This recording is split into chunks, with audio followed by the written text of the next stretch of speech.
आपके यहाँ कौन सी लैंग्वेज बोली जाती है? आप कौन सी लैंग्वेज बोलते हैं?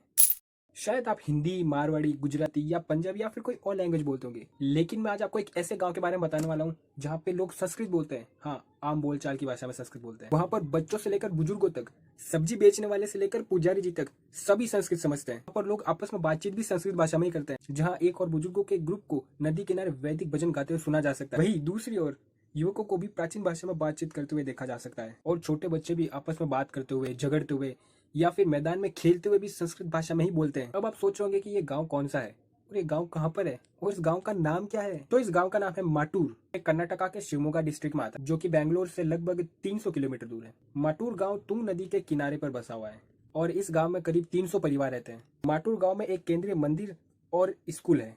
स्कूल में पारंपरिक तरीके से वेदों का उच्चारण किया जाता है। विद्यार्थी 5 वर्षीय पाठ्यक्रम में गांव के बुजुर्गों की निगरानी में वेदों को सीखते हैं। इस गांव में विदेशों से भी कई छात्र संस्कृत भाषा सीखने आते हैं। वहाँ के स्कूल में 5,000 से भी ज्यादा लोगों को संस्कृत बोलना सिखाया जाता है। जहाँ आज के टाइम में कई सारे आप जैसे, आप मेरे जैसे जो लोग हैं जिनको ढंग से संस्कृत से पढ़ना भी नहीं आता है, बोलना तो बहुत दूर की बात है, वही यहाँ के गाँव वाले हमारी प्राचीन भाषा को जिंदा रखे हुए हैं, उसको आम बोलचाल की भाषा में उसका इस्तेमाल कर रहे हैं। हमारे देश की 1% से भी कम आबादी संस्कृत बोलती है। तो मैं तो इस गांव को एक बार जरूर विजिट करना चाहूंगा। क्या आप भी इस गांव को विजिट करना चाहते हैं? कमेंट बॉक्स में जरूर बताना।